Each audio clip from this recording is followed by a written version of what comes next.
rise. The Regional Trial Court is now in sessions, presided over by Honorable Judge Benji Pico. Let us remain standing for a prayer. Almighty God, we stand before you as your supreme judge. We humbly ask for your blessings and inspiration that our thoughts, words, and actions may align with your divine will. May your wisdoms enlighten our minds, fortify our spirits, and fill our hearts with the love that fosters unity, wisdoms, understandings, enabling us to effective conduits of truths, justice, and peace. As we proceed with today's affairs, guide us to the path of righteousness for the realization of your glory. Amen. Good afternoon, everyone. Please be seated. Please call the case.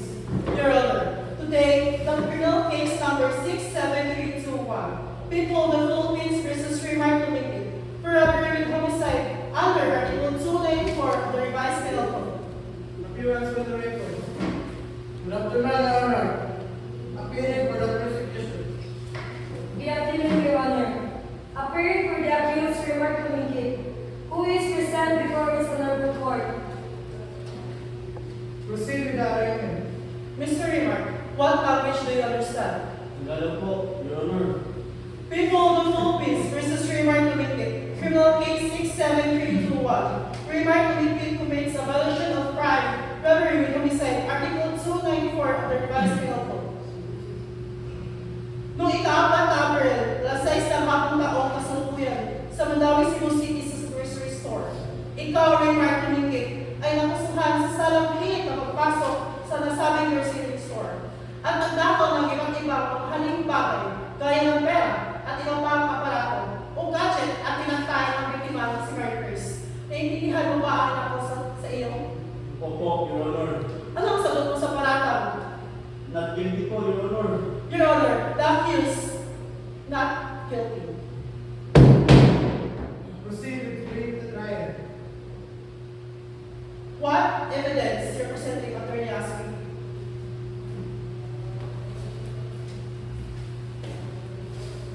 I would like to present the evidence presented in Exhibit 8, the medical legal result indicates that the victim was stabbed in a various part of the body in this result of examination in the laboratory. And also the Exhibit B, autopsy result. A large enough sample was collected from the victim's fingernails that matched the DNA of the accused. And the Exhibit C, this is the knife found at the crime scene that contains the victim's blood, and the next one is the Exhibit D. The flash drive, it contains the CCTV footage recorded the incident at the grocery store. And Exhibit E is the incident report record from the barangay that Remark Lumingkit involved in the crime of robbery. And the Exhibit E, which is the sworn statement from the witness. Any objection from the evidence? Objection, Your Honor. Exhibit E is not relevant to the case. Stay. Attorney Asking, do you have a witness? Yes, Your Honor. I have the witness who can provide crucial testimony. I want to introduce Mr. Clyde Ivan Sassi. This witness represents at the scene and can provide valuable information regarding the events that transpired. How about you, Attorney Talco? Your Honor, I would like to present the accused, Remark Lumingkit, and our witness, Mr. Gerald Tapao. Any more matters? As of now, we don't have things to discuss. We don't have things to discuss for this time, Your Honor.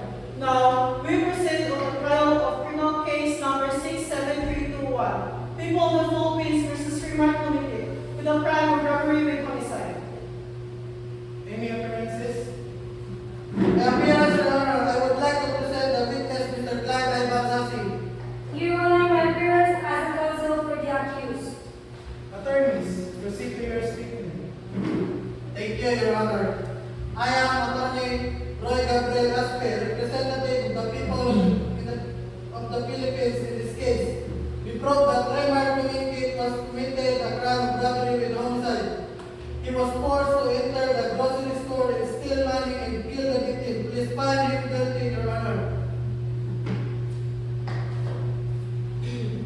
Your Honor, I am Attorney Mariel Abigail Blanco, representing the accused, Mr. Raymond Domingkit. I am here to prove that he is not innocent of the crime of robbery with homicide. Therefore, I respectfully request that you find him not guilty, Your Honor. Okay, prosecution. You may call the accused. May I call the accused Mr. Raymond Domingkit? Can you stand up to be sworn by the plea?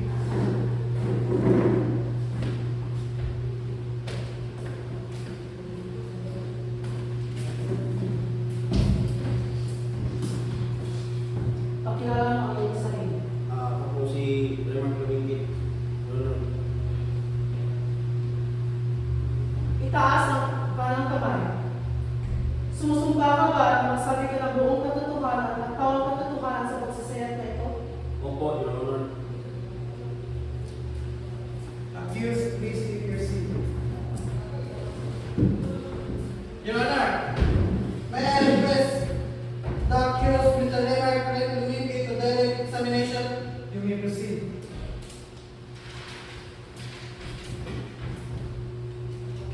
Ayon sa pinaparapan sa iyo, totoo ba na ikaw ang nakita sa loob ng grocery store? Opo, Your Honor. Ano naman ang ginagawa mo doon? Bumili lang po ako ng pagkain sa grocery store, Your Honor. Pero ayon sa mga saksi, sakto pa lang sila nagbubukas at naglilinis pa lang sila sa loob. Nang pumilit kang pumasok kahit nakasarap ang pinto at sinira mo ang backdoor ng store na may dalagang kutsilyo, totoo ba? No comment po, Your Honor. Ulit tanong, ikaw ba ang pumatay sa biktima at nagnakaw ng mga halagang gamit at pera sa grocery store? Your objection, Your Honor, leading to the question. Stay. No further question, Your Honor. Defense, you may proceed to the accused. Thank you, Your Honor. Maaari mo bang isalaysay sa amin kung ano ang nangyari? Ako ay napadaan lamang sa grocery store at nais po bumili ng aming pagkain.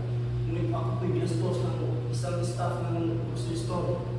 Sa palagay mo ba, bakit kanila binastos at ano ang dahilan? Pinagbibitangan po nila akong nanguha daw po ako ng gamit sa kanilang store at pinagbabantaan po nila ako na ipapakulong na po nila ako. Ngunit wala ako sila matibay na ebidensya laban sa akin. No further question, Your Honor.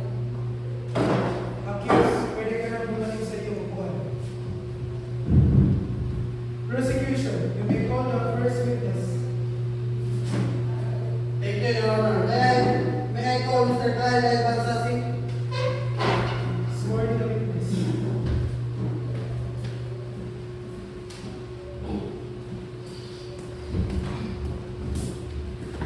Pakilala mo ang iyong sarili. I am Kyle Ivan Sasi.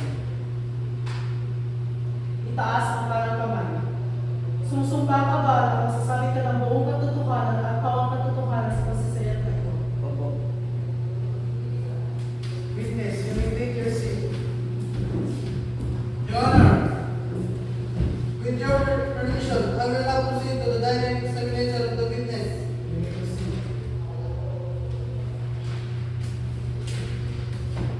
Ayon sa Maaari mo bang ikwento sa amin ang tunay na nangyari?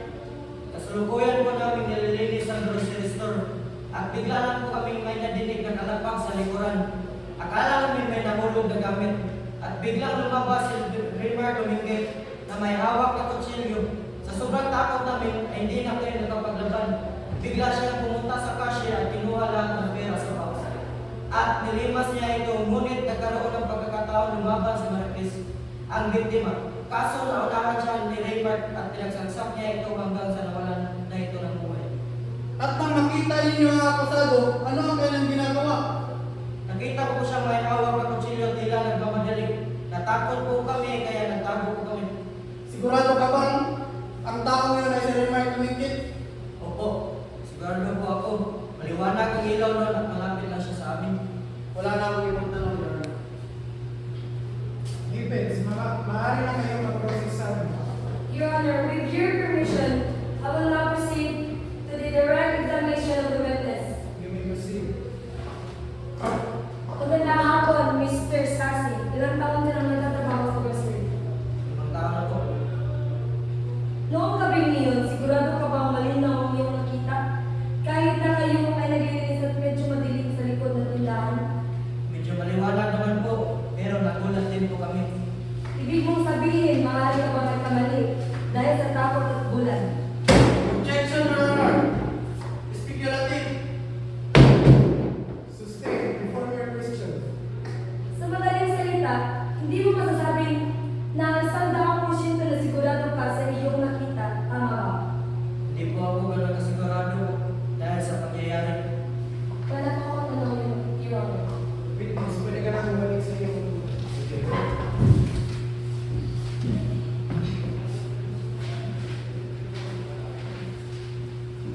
Defense, maaari ka nang tumawag ng iyong saksi. Maraming salamat, Your Honor. Tinatawag ko po si Mr. Gerald Takaw.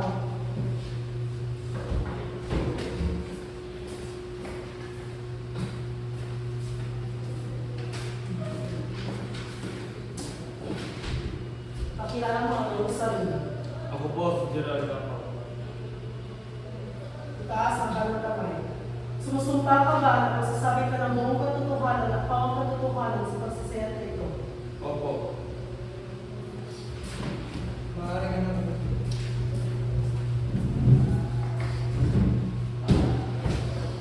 Your Honor, with your permission, I will now proceed to the direct examination of the witness. you may proceed. Pakilala mo ang iyong sarili.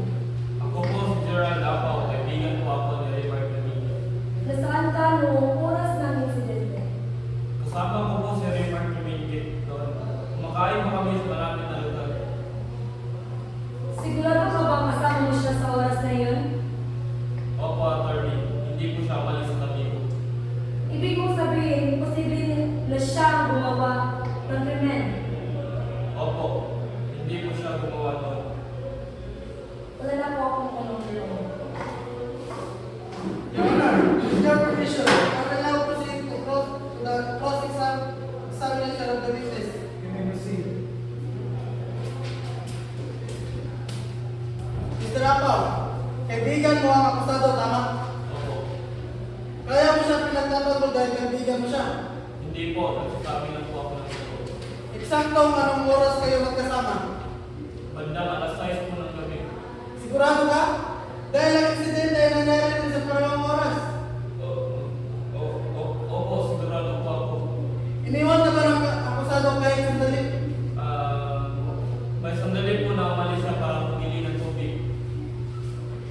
Ibig mong sabihin, hindi mo siya nakita sa loob ng ilang minuto. Opo, sandali lang po. Sa loob ng sandaling iyon, posible na nakapunta siya sa grocery store. Objection, Your Honor. Speculative. Sustain. Wala na ako tanong, Your Honor.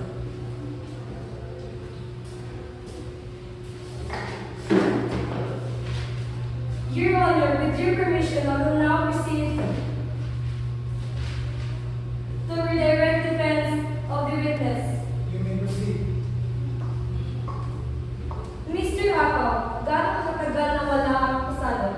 Mga 5 minuto lang po yun. Malapit ba ang grocery store dito? Hindi po, medyo malayo po. Kung gano'n, posible bang makagawa siya ng krimen at makabalik agad? Hindi po, imposible po yun. Wala na po akong nalaman, Your Honor.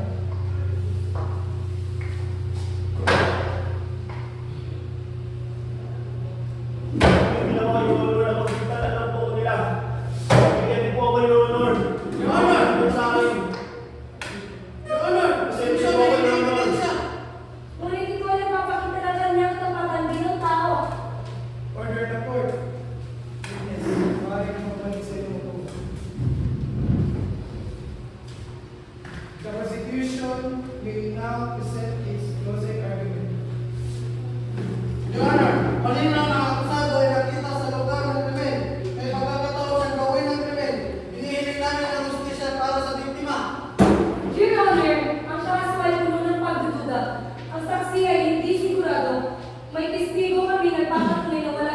But, wala matibay na ebidensya sa batas ang pagdududa ay pabor sa akusado.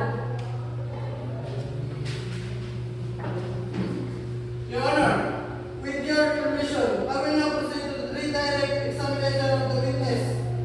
You may proceed.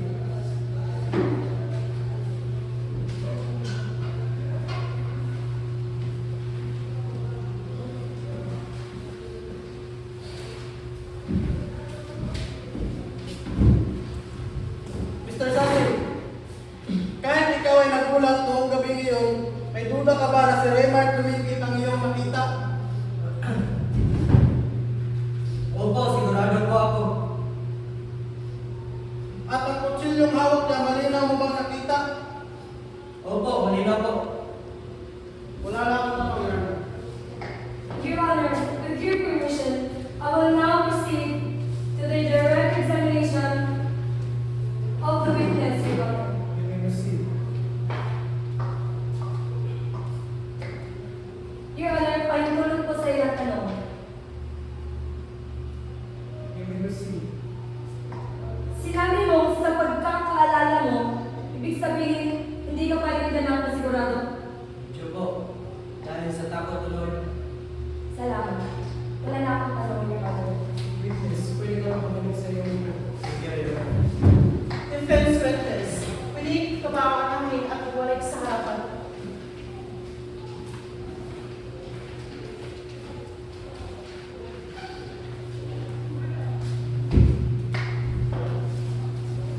Your Honor, with your permission, I will now proceed to the direct examination of the witness. You may proceed. Thank you, Your Honor. Ginoong Kapaw, gaano mo na katagal kilala ang kasado? Mahigit 10 taon na po. Sa pagkakakilala mo sa kanya, may kakayahan mo siyang gumawa ng ganitong krimen? Objection, Your Honor. Opinionated. Sustain. Wala na akong tanong, Your Honor. Maaari ka na bumalik sa iyong lugar. Your Honor, hindi po yung lahat po ang sinasabi nila. Napagbintangan na po nila ako ng pamilya po ako, Your Honor.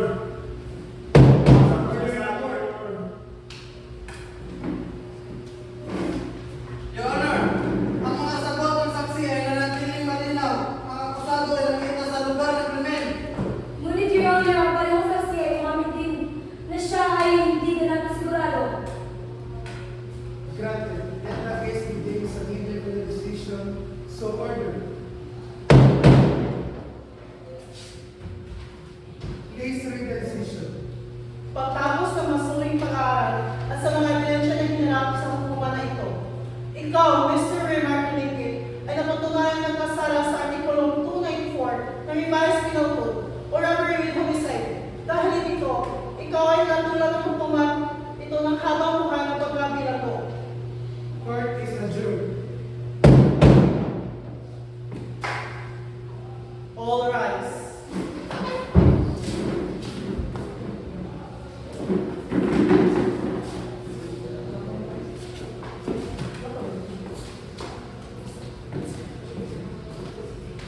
Your Honor, presente po ako. Hindi po nila ito yung sinasabi niya, Your Honor.